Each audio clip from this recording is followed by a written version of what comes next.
Well, thank you so much for everyone for being here today. We'll just get started. My name is Omar Karim. I'm the National Director. I work with the Moosehide Campaign. I'm their National Director for Post-Secondary Engagement Initiatives.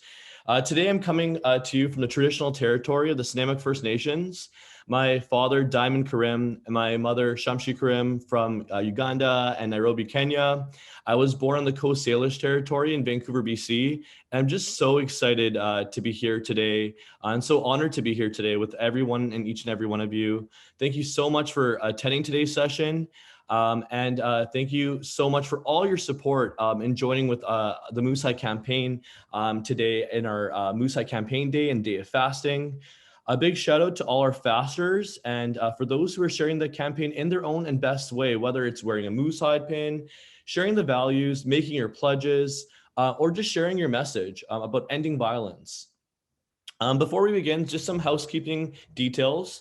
During this workshop session, while Auntie Verna is speaking, everyone's mic will be muted. So if you have any questions for Auntie Verna, you'll be sending your messages directly to me. So if you have any questions, feel free just to message myself, Omar Karim, directly in the chat. And we'll try our best to answer as many of these questions before the end of the workshop. This workshop will also have a breakout session. This breakout session will be an opportunity for members on the Zoom call to share their voice, learnings, and thoughts with one another.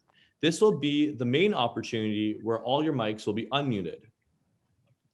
In terms of internet safety and security, if there is any inappropriate behavior, members will be removed from this call. People who are in need of assistance and wellness supports are welcome to message myself or Adrian. So you'll see Adrian, our Encore representative, directly there.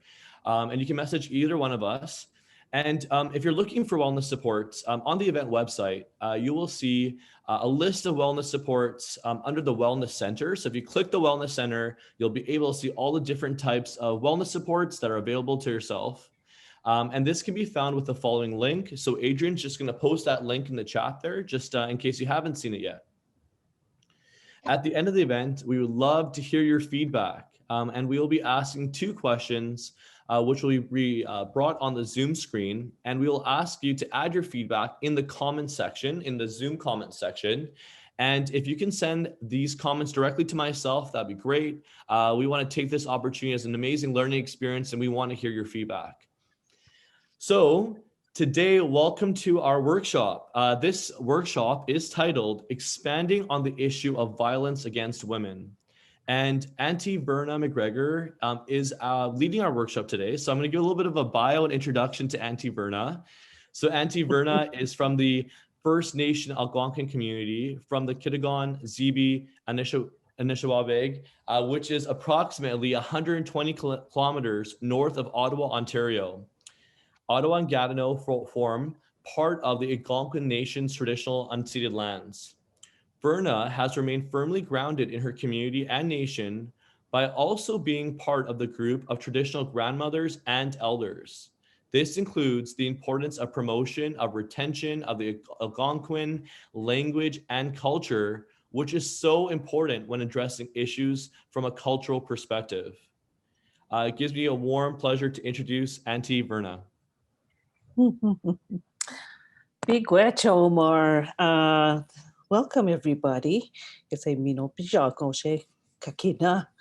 Kwe kakina. I say bonjour tout le monde if anybody speaks French here. As Omar mentioned, I'd like to welcome you to our traditional lands.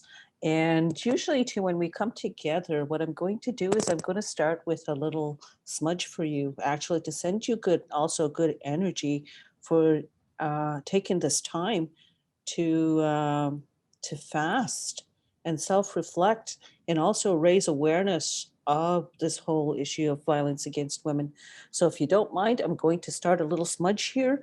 And this is my worst part of my presentations is lighting the fire in front of everybody, but it's just bear with me. I have the 4 medicines here, which is the tobacco, the sweetgrass, the sage, and the cedar, which represents the 4 directions, because I think we have people online from the 4 directions. And why do we smudge too as well is that it's our connection from the physical world to the unseen world. So the smoke brings up your prayers or your wishes or your concerns to your ancestors to from the spirit. Also, too, it's a reminder that too as well. Sometimes we carry so much baggage and worry. And when you smudge, there's no right or wrong way to smudge. You bring it to your eyes, your nose, your mouth, your heart, your ears, that you see good things, you smell good things, you say good things, you hear good things, but you do things with a good heart. So there's no wrong or right way to smudge. What is most important when we come together in ceremony is that it's intent, the intent of a good heart and willingness to learn. So on that note, I'm going to say a little prayer here. I have a little tobacco just to open our event. So I say, "Miigwech kijemanado, naonjeni gashkitoche, mawando se koshe no go, mami kakina pamazijiktan is wakonje, shwen mishnone nabigis. Miigwech onje kakina kakishanda nanje, mam de gain in the kimanon.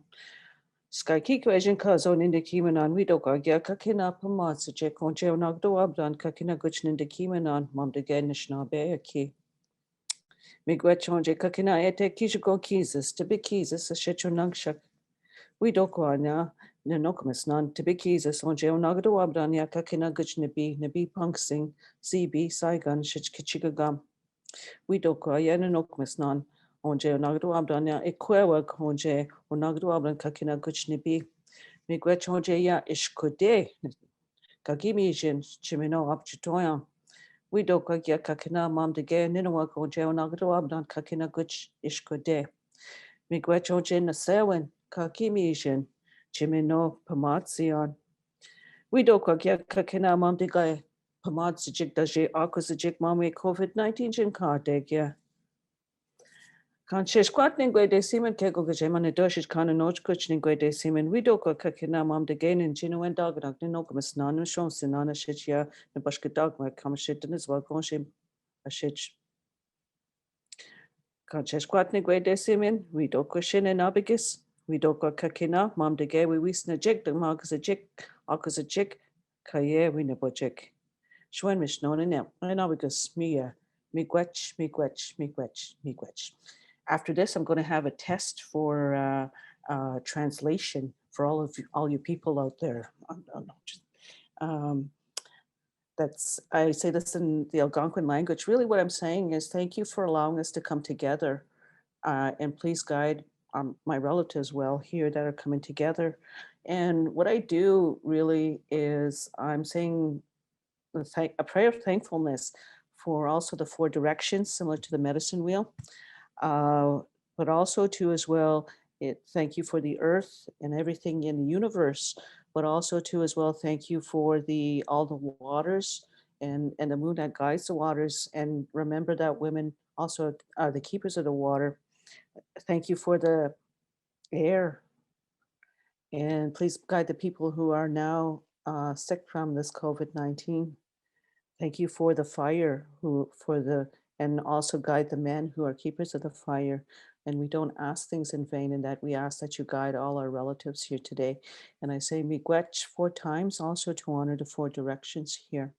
So on that note, I'm going to have a little presentation. Before I start, though, I'm going to just tell you a little bit about myself. Maybe I'll start with the first slide here.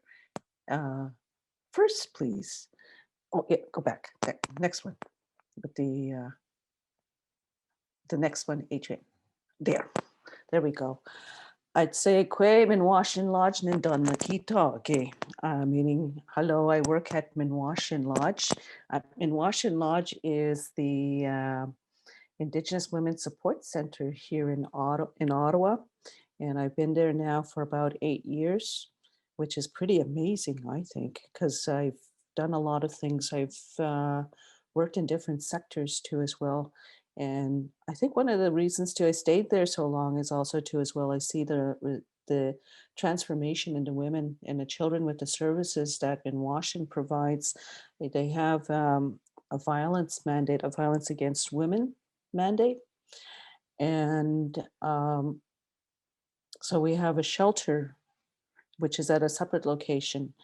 And at the shelter, they provide the about just now 30 beds for the women and children, which is always full. It's the only Indigenous shelter in uh, Ottawa.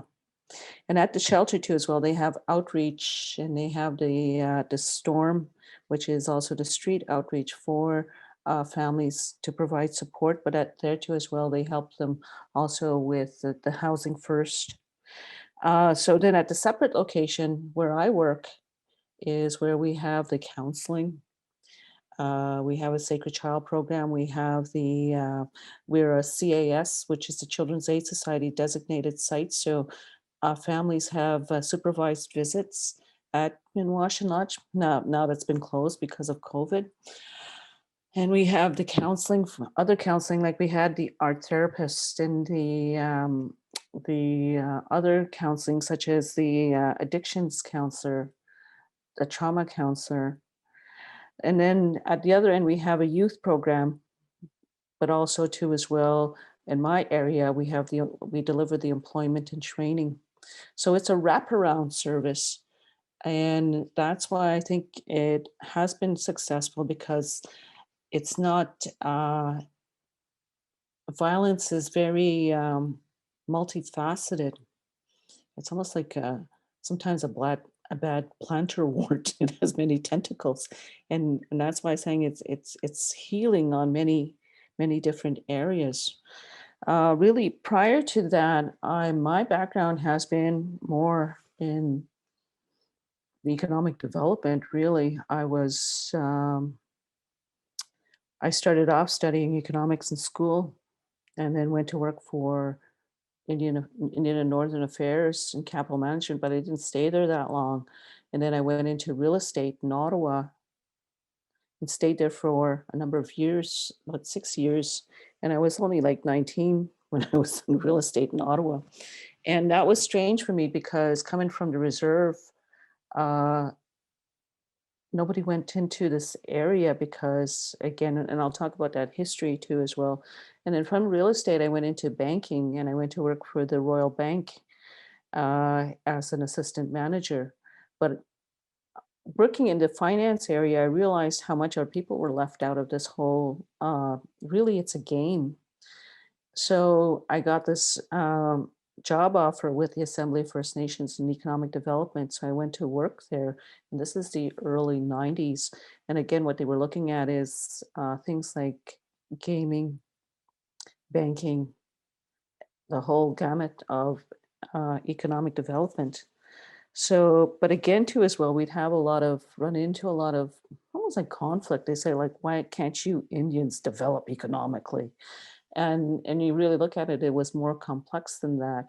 It wasn't just because of the restrictions through the Indian Act, but it was also too as well, if you understand the values too as well, uh, there's a different understanding. So that's why I'm glad you're coming here today. And from there, anyway, going back to AFN, I left there and went into this National Aboriginal Financing Task Force to look at access to capital, very finance.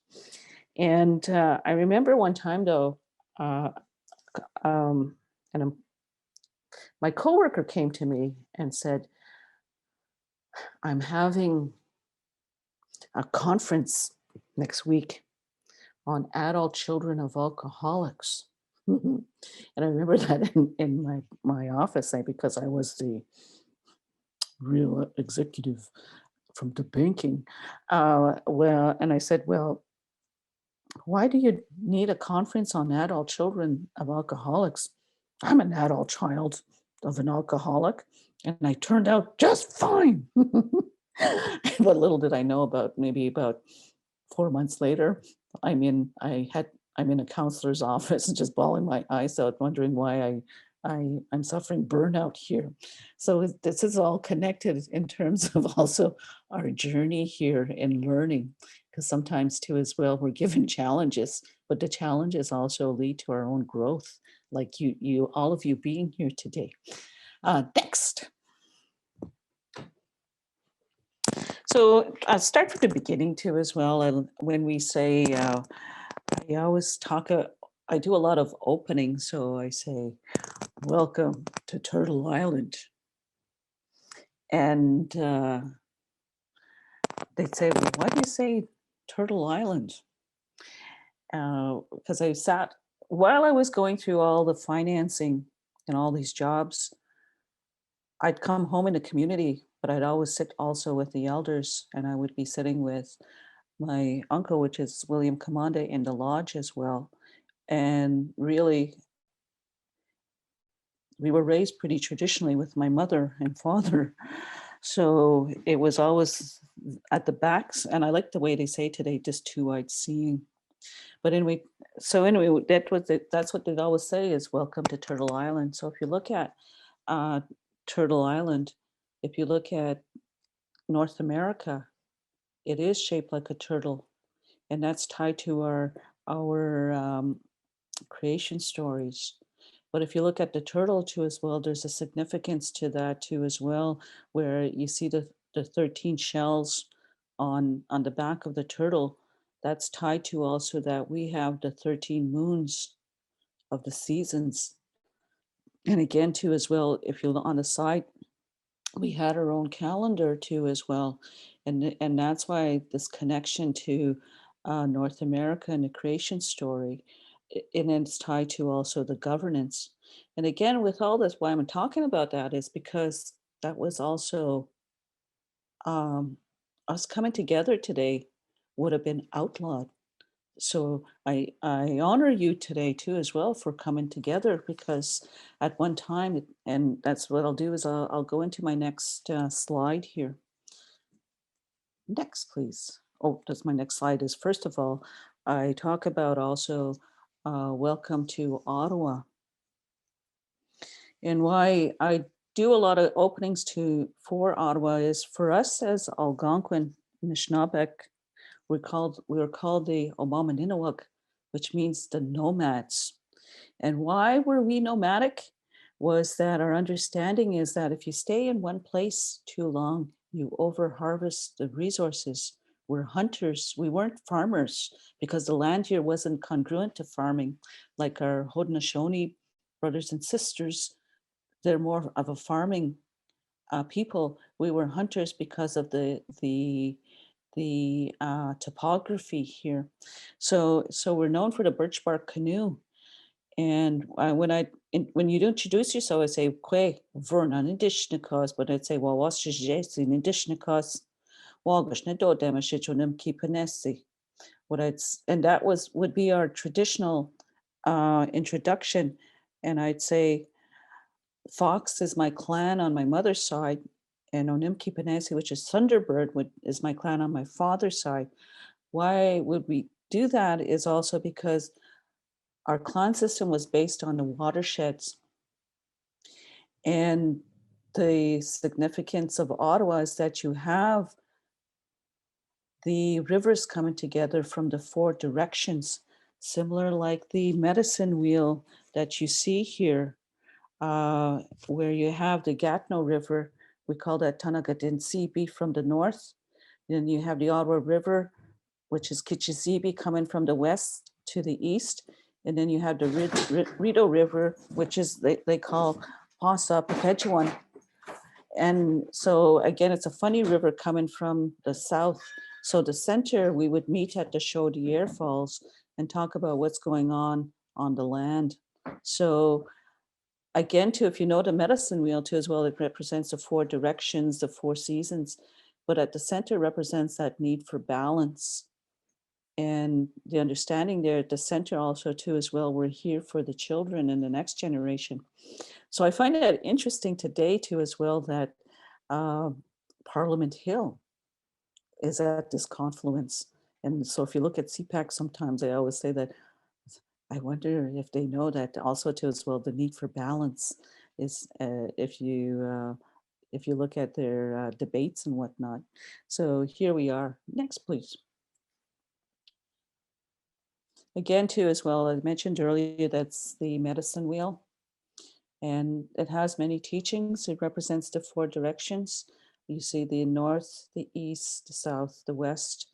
The sun comes up in the east, goes down in the west, cold in the north, warm in the south. It also represents the four medicines, as you see there. It also represents the four seasons. and the 4 stages of your life. And if you look at the top of the yellow part here, it represents like you come from spirit, from the white, you come from spirit, and you take your first breath, which is the start of the yellow, and you do your earth walk here as an infant transforming into adult, young adult, adulthood. As you go, you complete your circle, and then as you return back to spirit in the north, funny, it turns white too as your hair turns white as well. But and one of the teachings too as well is that we honor everybody's journey here, and that's one of the teachings also too as well, with also the canoe. But also it represents also the contrast, such as the night and day, cold and warm. And the biggest thing here coming together now is the male and female. And so, because in there too as well, like the tobacco and the cedar represent the male, and the sweetgrass and the sage represent the women's medicine. It's that need for balance.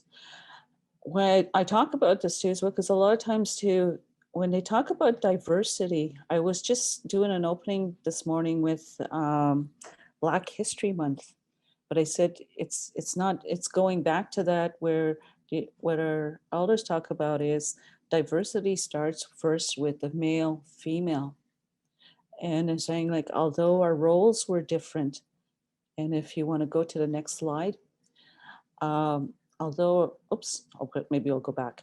It did, if our roles are different, it didn't mean that one was superior to the other, that the male, female balance each other. We balance each other to bring in the next generation.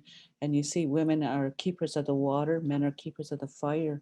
And it's that balance, because again, it was always about the next generation, the children, and which is at the center of the medicine wheel and all the things we do. And when you're also, when you're fasting today too as well, what you're doing is you're doing a self-reflection of also how do I become balanced too, and maybe that's something to reflect afterwards too as well, because it also represents the balance between the emotional, physical, spiritual, and mental. What they say sometimes is sometimes when you're out of balance, it may show up as depression. Sometimes it shows up in sickness. And sometimes that's why when you're fasting, it's also the time for self-reflection and saying, what parts of my life do I need to maybe work on in the next year as I fast? And I said earlier in my opening too, as well as um, sitting with the elders too, as well with them. We had a lot of medicine walks in our community. And one of the teachings of that too, as well, is we used to also cleanse ourselves as we, what the elder said is we cleanse ourselves, our outside bodies, we need to cleanse our inside bodies too. And fasting is one of those where you give your biome a rest, and you cleanse your colon. We used to do that with the seasons, and there were different medicines that you would use for the seasons. And just an example is with the east, we're coming up to the springtime, the biggest cleanser would be the maple sap. When the sap starts to run, and I don't know if anybody's ever done this, if you drink too much sap, you know, you pay for it. It cleanses you, but it's cleansing you. In the summer, you would cleanse with the berries. In the fall, you would use the roots to cleanse your different organs. An example of one of the roots is like, for example, burdock, which cleanses your liver. And in the winter time, what they would use is the barks on the trees, the barks and the trees as well. So, and what they were saying, a lot of elders, is that we don't do that anymore as much, to become aware that the needs of our system, to cleanse our system. But I noticed today though too as well, there is more of an awareness of the importance of fasting, So it's good that you come together and fast here today. Next, please. I've been doing a lot of talks lately, and so I included this because there was a lot of talk about ethical space and cultural safety. And what's going to lead up to my next why I'm saying this too as well is I got this from as part of our policy of as part of the policy of assimilation. The federal government banned a potlatch from 1884 to 1951. In an amendment to the Indian Act, the government and its supporters saw the ceremony as anti-Christian, reckless, and wasteful of personal property. In addition to that, the Indian Act of 1885 banned a number of traditional Aboriginal ceremonies, dances, festivals, including the Sundance. While some communities continued to perform the ceremony in secrecy, others upheld the prohibition in fear of government persecution. And that's what I mentioned earlier, even just fasting today and having a smudge and sending you good energy for your fast. You would have been arrested not too long ago. Just next, please.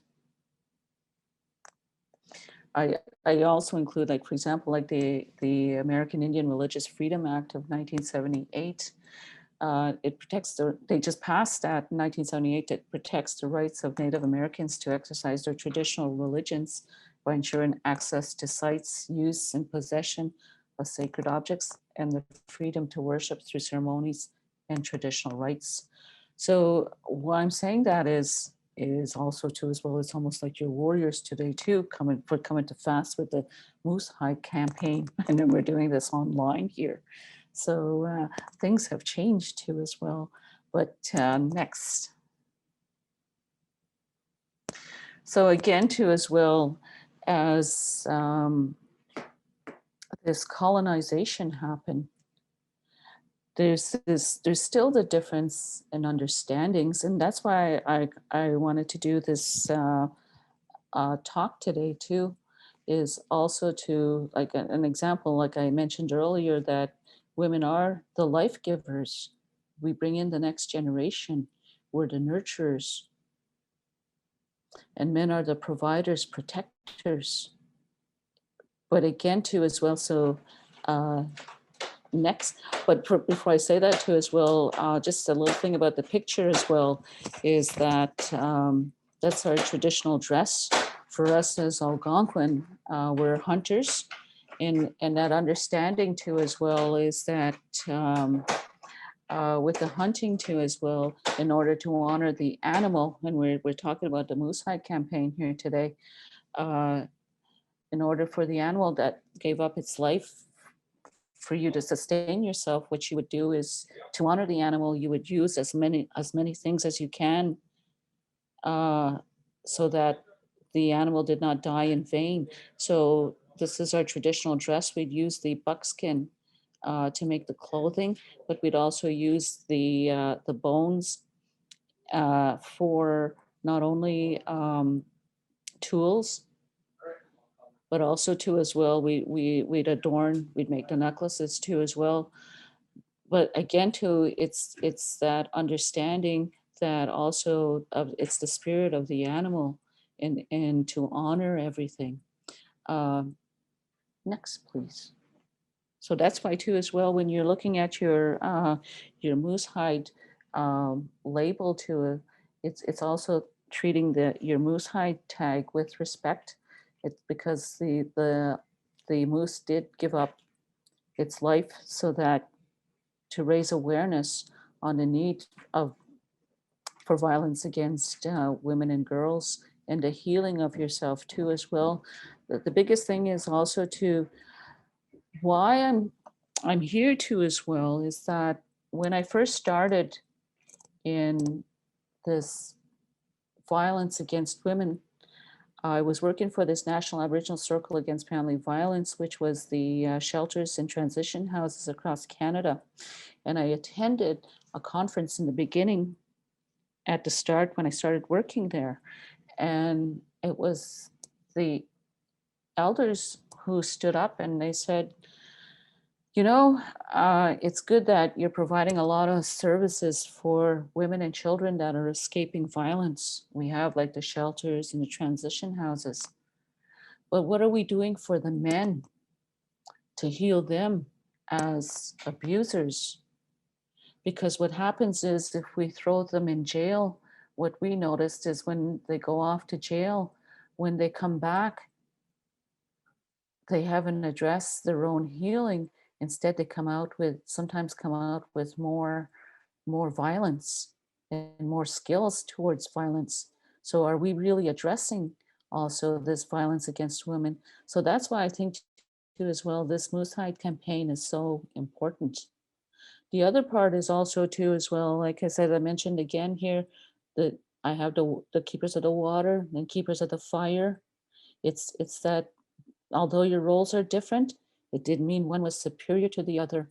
And that was the biggest contrast with this colonization, where at one time, uh, and it still is till not long ago, that women were, and children were the property of the male figure, which was um, it was very foreign to a lot of the tribes that the women and children are the property of the men, because our understanding with the circle, going back to the medicine wheel, everybody comes here with your own spirit and your own journey here. And to have somebody owned by somebody was very foreign. And if you look at, it's one of the things too as well, is with the female taking the male's name in marriage, signified that the male owned the woman, the female, which was foreign, because we all traditionally, you have your own spirit name, your own role, your own individualism. So coming back to now, next slide. Why I'm leading up to this too as well is when we come together here, a lot for us being in that lodge. I've been very fortunate to start with being in the lodge with ceremony. And anytime we'd have a major gathering, you'd start with a pipe ceremony. And to understand the pipe ceremony, not everybody's a pipe carrier. Like people say, oh, I just get a pipe and I'll become a pipe carrier. It takes a lot of preparation, and it was a selection of the commitment to be a pipe carrier, and this was passed down um, by families and clans. So it wasn't just getting a pipe to be a pipe carrier, because the significance of having a pipe, being a pipe carrier, is, if you see that too as well here, you see the bowl, the bottom, and you see the stem, which is the wood part of the pipe here in the picture. The bowl represents the female, and the stem represents the male. And if you're a pipe carrier, when you carry your pipe, you keep that separate. And it's that understanding that although you come together as a male and female, you're still separate individuals, separate spirits. It's the same. So it's that understanding when you have the pipe ceremony, it's that coming together of the male and the female. And when you see that too, sometimes I say, well, why does it take so long? I had my son when he was a little kid, he goes, takes so long.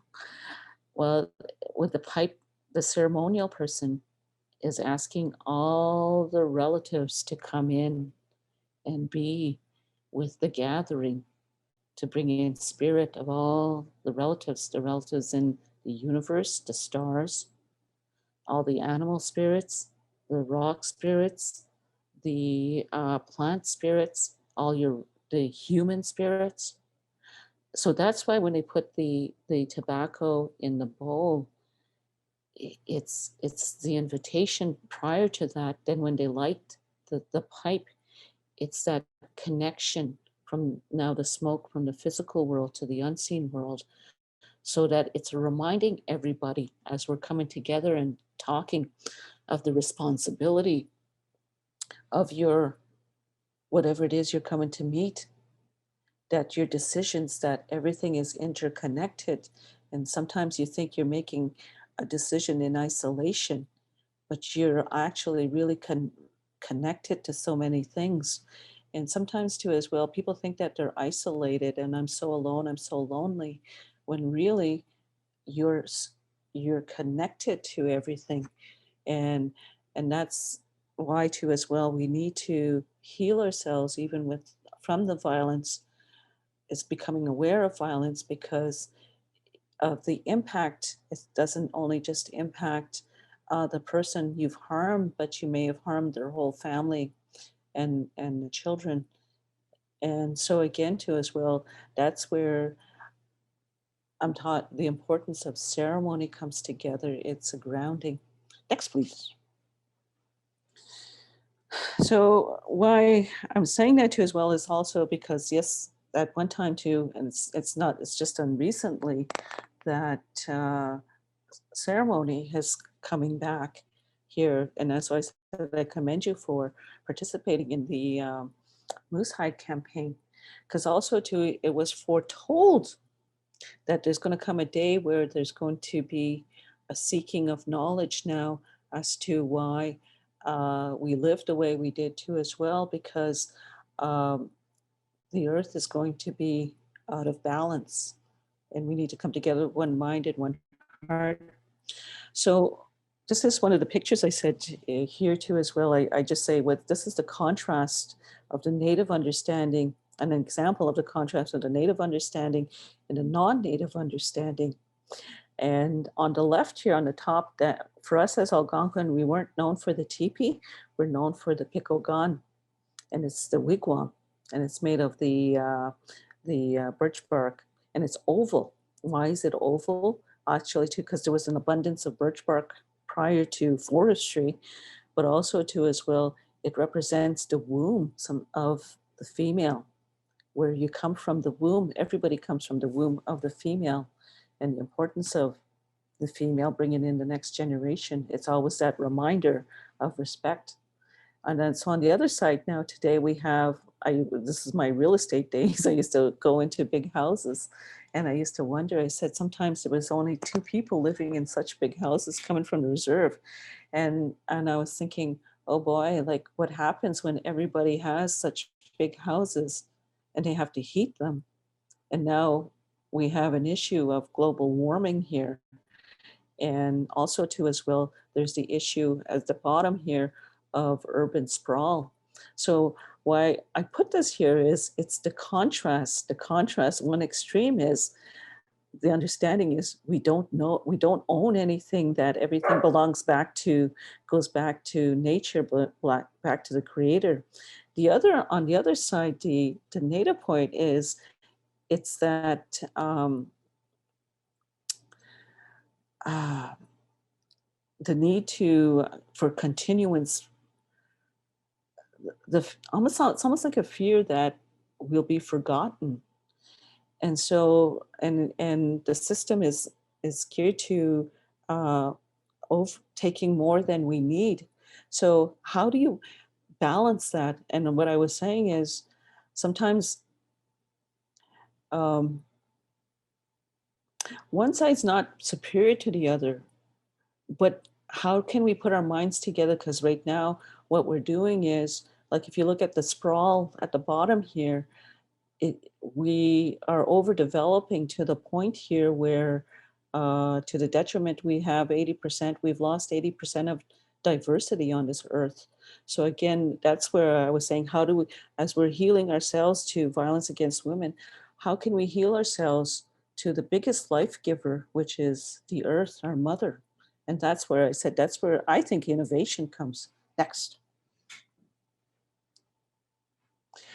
So the other part that the other one, that another example that I shared, this was with Climate Change Canada, by the way, in the past, before Christmas. I had the acorn. I'm just going to take a drink here for some sunlight. And they said, "What do you have an acorn?" And you see the acorn tree, and then at the bottom you see all the cemeteries. I said, my grandson brought a bag of acorns for me in the fall. And it reminded me of what some of the relatives used to say, that prior to this, again, colonization with the cemeteries, for us, we'd have like the burial grounds by the river system, on the riverbeds. That's why they're finding a lot of archaeological sites. So when they would die, they would put an acorn seed in the mouth of the body. So then as the body decomposes too as well, it becomes feed for the oak tree. So so you come from Mother Earth and you return back to the earth, as but also to as well, you may sometime come back as also to feeding the oak. And I said, which was different to today, what we have to as well, which is a burial. So again, two different thoughts. And I said too as well, that also leads to innovation too as well, like today too as well. Now it's almost like we have an awakening too, where we have also more eco burials, because we're only visitors here for a short time. So that's why I was saying, like, what are the innovative ideas, as we're also healing from violence? Can we heal from violence to the earth? Next, please. And going back to this also, the outlawing of ceremony and gatherings, one of the things that also happened was also the confiscation of our sacred items. And I just had one of the items here is one of the sought after items. One of many was also at the top here. You have the wampum belts, and these are the 3 belts that were left in our community. The top one represents the sharing belt of 1701, which they had this great peace gathering. And the understanding was that with it represents the 3 people holding hands. You have the French, the Anishinaabe, which is Native people, and the British holding hands. And that understanding is that the sharing of the lands and resources here in 3 equal parts as brothers and sisters on Turtle Island. The middle belt is the 7 fire prophecy belt. And this one, it was foretold that, first of all, we're here for the next 7 generations, a reminder. The middle diamond, if you see on there, represents our choice, our crossroads in our path, where we continue on our road here with our overdevelopment. It was foretold that we'd have this overdevelopment, and we come to a crossroads where we have an awakening. We continue on our same road of overdevelopment, or do we have an awakening in terms of becoming more aware of what we're doing to the earth in order for the next 7 generations to survive? So we are in prophecy, and that's what they call late fire prophecy. Well, we like the 8th fire. So that's where, again, too, as well, and what they said is we need to heal too. Maybe we need to heal ourselves as humans. The other one is the J Treaty, the bottom one with the line that represents that prior to contact here, we had no borders. And the bottom picture is, again, it's the person I used to sit with in the lodge, is William Commanda. On the 2, those are my 2 uncles at the bottom, and they're at the United Nations in the early 80s, and they had the cry of the earth at that time too as well. It was very, there was a lot of racism, and they're saying, like, why are you going there? And are you crazy? Climate change is not or why should we be worried about pollution? And he was always bringing the same message. And here we are today. Interesting. So next, please.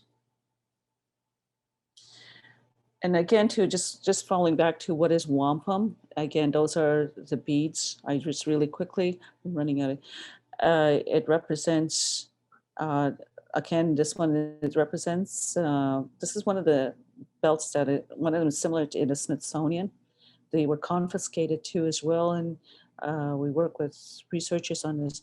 So I'll just go to the next slide and explain what they mean. They represent male, female too. It's like the wampum is made of white and purple shells. The white wampum is associated with life, peace, and prosperity, and made from the shell of the whelk. The purple is the black wampum, symbolizes turmoil, war, or tragedy, and made from a large clamshell, the quahog shells. Beads were skillfully made by stone and bone tools and polished with sandstone. It took a lot to make these. Slippery elm bark, wild hemp, and gut were used to string the wampum belts. It was an important trade item prior to contact and continued after contact with the European newcomers. The Dutch started importing porcelain and glass wampum beads, although not as valuable as the shell wampum. I'm going off in a tangent, but next, please. So again, too, as well, they were also used as currency. This is the belts in the currency museum. Why am I saying that too as well is because it was that there was a cash that it was always about what's currency. For us though, it went deeper. They were also sacred items and they were covenants and they were used also in our governance. So it's a different contrast of understanding. Next, please. So again, I always close with, this is our gathering ring, one of the projects that we worked on. Why I put this on here too as well is why we're coming together today. First of all, this was done by Manuel Baez, this professor from Carleton for Canada's 150th birthday. At the center, you see the circle at the bottom here, the picture, it represents Turtle Island and it represents the 4 chairs. You see the 4 benches are put in the 4 directions. It represents, if you see the circle, it represents a cross section of a tree and it represents rings. There's rings etched in there. It represents time. And the 4 benches represents the 4 colors of people coming to Turtle Island. And behind the benches, it's our growth outwards as, I guess, as Canada grows here. So, and on the top, he put the dream catcher. The dream catcher, yes, it filters your dreams and allows good dreams to come through. But it also represents the spider teachings. When the spider comes together, it weaves the web of life. And one of the biggest teachings of that is that everything is interconnected, that we're all interconnected here, whether we like it or not. And one of the biggest teachings of this interconnectedness also, and I like it towards the universe too, is that what we do to the earth, we eventually do to ourselves. And that's why there's that need for healing ourselves too, not only of violence, but also the healing of the earth. So in closing, next. Because again, this is the picture I like to, when I always say, it's like, it represents making, maybe we need to stop. An elder once said is, as we're addressing the violence against the life givers, the women, what they said is maybe this will also lead to addressing the violence to our biggest life giver, which is Mother Earth. So again, too, as well, why we're coming together here, and as you're fasting and starting to get hungry, maybe it's also the mind is so strong. Before I say this too as well, going back to I'm going to tell a story here about before Christmas, I had a minor surgery. And you have to fast too if you go into for a minor surgery. So I thought my appointment was 8 o'clock in the morning. So I said, oh, good, I don't have to fast long. I have to fast from the night before, and I go in and I'll pass right away at 8 o'clock. Well, it doesn't happen that way. Like at 3 o'clock, I was still waiting to go into surgery. And I was in a room with another lady, and she was getting so angry. She'd be, because she wasn't going for surgery as well, and we were there at the same time. And so she'd go out in the hallway and stamp and talk to the nurses and come back in. And I'd be just lying there looking at her. And then I was thinking, yeah, well, I'm getting kind of hungry too. And, but then what I was thinking though too as well is, for me, she asked me like, why are you so calm? And I was thinking, I said, because I've seen other people who are doing fasting, and sometimes they fast for 4 days. So I'm just fasting here for one day. And, but so when I put it in that perspective, I said, one day is not very, very long compared to 4 days. So this should be a piece of cake. And just by telling my brain that it's a piece of cake, it didn't make me hungry, but it just gives you strength. And we usually too with the fasters, that's why you would also have the drumming and the singing. Yeah, and that's where too as well, today too, it's so important to have this intermittent fasting. And my son also really started this intermittent fasting. And just to report back, he just recently lost 50 pounds. And so it's looking at what we put in and how we honor ourselves. So next, please, because we're getting out to the time. So my self-reflection from the Moose Hide Fast. So I said, first of all, by participating in the fast for the Moose Hide campaign, I congratulate you for taking the time to raise awareness on the issue of gender-based violence. Congratulations, I'm so proud of you. But in addition to the commitment of the Moose Hide campaign, is there anything you can do in the next year to also heal our biggest life giver, Mother Earth? Is there anything you would commit to after your fast too as well? So what we're going to do is we're going to take a break for about 5 to 10 minutes, and then we'll come back and maybe, I don't know, Omar, if you have any or chat, any questions coming forward before we go to break, but let me know. Yeah, thank you, Auntie Verna. I think the main question I think we're been receiving a few questions were with regards to if people could have a copy, or what's a copy of the slides, or if there's a summary of some of the work that you've chatted about today. Is there a way to access some of that? That was one of the questions that have come up. Some of the work. What work? No, yeah, no, you can, sure. I put the slides out. If anybody wants them, maybe they can get in touch with you, Omar. Yeah, totally, for sure. That's good, totally. Yeah, and other than that, I'm not sure which work, but I do lots of all kind of work.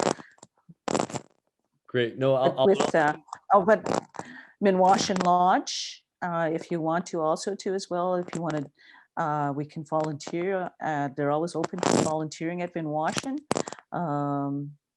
They also have the charity, but mostly it's volunteer. And I think just coming here today too as well and raising that awareness, I think that's so important.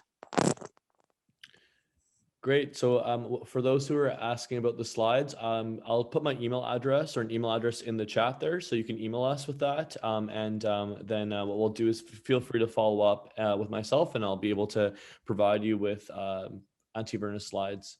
Thank you so much. That's all the questions, Auntie Verna. Okay, you're a good nephew there, Omar.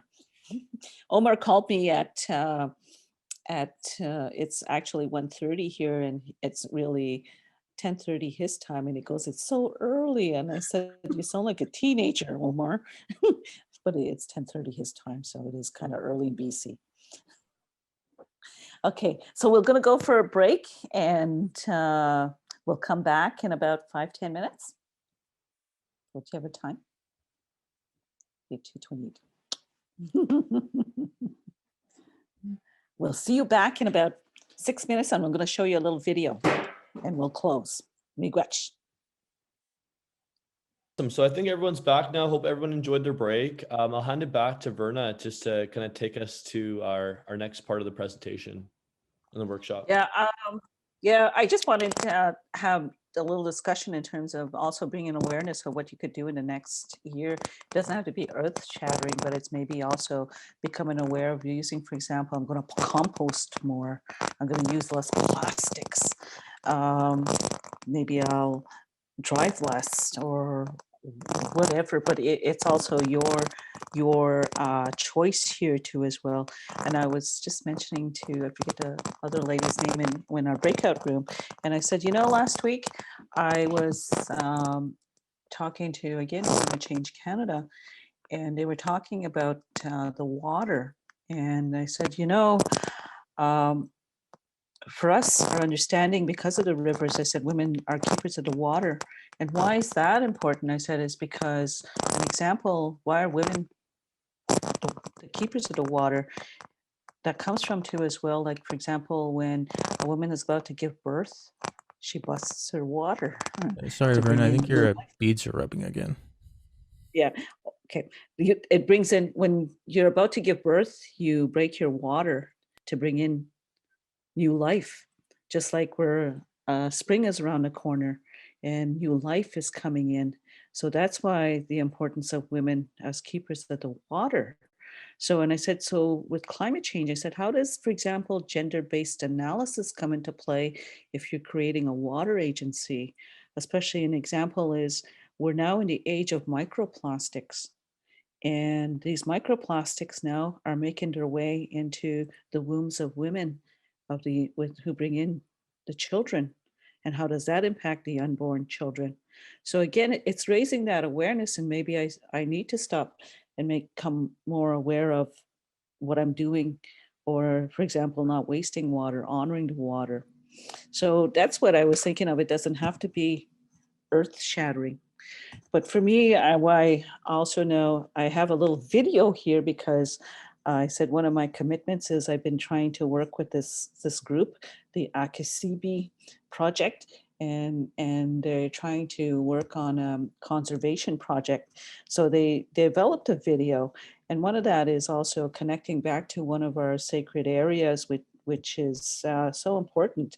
But at the same time, too, it's raising awareness of this. Uh, Given back and healing of Mother Earth too as well, because it's the sum of the parts too. And as they say too as well, with that, we're all connected, whether we like it or not. We all share this earth. So I'm going to let you go with the video. Take it away, Adrian.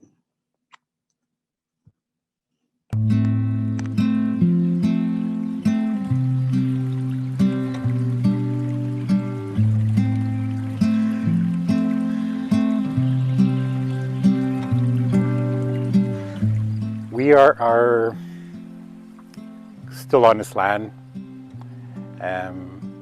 minus a lot of knowledge. But if we look at it in present day, we're starting to allow our roots to grow and to know about our history, know about the animals, our language, and the names that we have that Nanabush has given us for us as Anishinaabe people.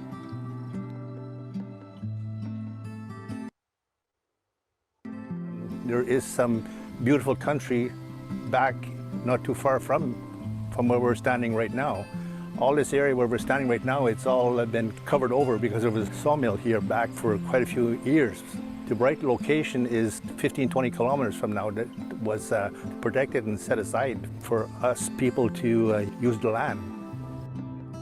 I would say land management is of the utmost importance. I know culture and language is right up there, but for myself, I believe the culture is the land is the culture. A key project we have right now is our Akisibi project. And what is Akisibi? I mean, for us, it's to be able to develop our own indigenous protected conservation area. As an Algonquin nation as a whole, to try and have this Akisibi protected area that basically encompasses all of the Ottawa River watershed, which is our traditional territory, into a protected area. On a more larger partnership that we've been able to accomplish is with Nature Conservancy of Canada. So they've really been able to kind of help us get things rolling a little bit more quickly because of the expertise and guidance that they've been able to share with us. And I think it's just going to grow into other things. We spend most of our time on the land, I would say. Probably like 90% of my day is just exploring the region in the area, up and down the Ottawa River. It's also known as the Kichi-Sibi region by the Algonquin peoples. So our community works on a lot of conservation area projects. Right now we're in the Magasivi Conservation Area, also known as Wolf River.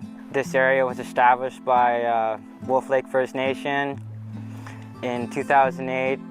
We are roughly 200 kilometers squared around here in this conservation area. My uncle Tommy John helped work on this area. He helped establish all the boundaries and the trails and everything here. This is a painting of an Anishinaabe woman along the Ottawa River in Deep River. Beside me, this is a mullein plant today. These protected areas are very important to us so that we can continue to harvest our traditional medicines and foods. Yeah. Consequently, there's no logging allowed right now in this area, and because it's also been turned into a conservation area. We try and do what is best for what we think is our people and our land use. Hopefully we can have some effect and at least be recognized for what we truly are, people of the land. Our elders have expressed over the years that the population on the moose was declining. They are very sacred animals, and we have to respect them and give them time. It's a way of life for all the Anishinaabe people. Well, right now there's no management plan in place for the moose. For them to be protected, they should give them time to repopulate. We have to stop them sports hunting. That loss of forests, the loss of biodiversity has had a profound impact on people from Temiskaming First Nation. And there's such a need to protect the forest around here. I think we're really starving for it. We want to get community members back out into the forest and using our forest and using all of the foods that we can gather from the forest. Now I think we're trying to strengthen that traditional knowledge as youth in the community, and that's part of our goal as well, is to include youth whenever we can, going into schools and employing them for harvesters. Because the forest has had a long-standing relationship with First Nations culture. It's interconnected, I guess you could say, and you can't really separate ourselves from the forest. So like the forest has had a really strong impact upon who we are as First Nations people, and like food from the forest has been basically our way of survival and our way of passing on knowledge from one generation to the other to us. A big part of our identity. It's super important to be out on the territory so that our people can thrive again.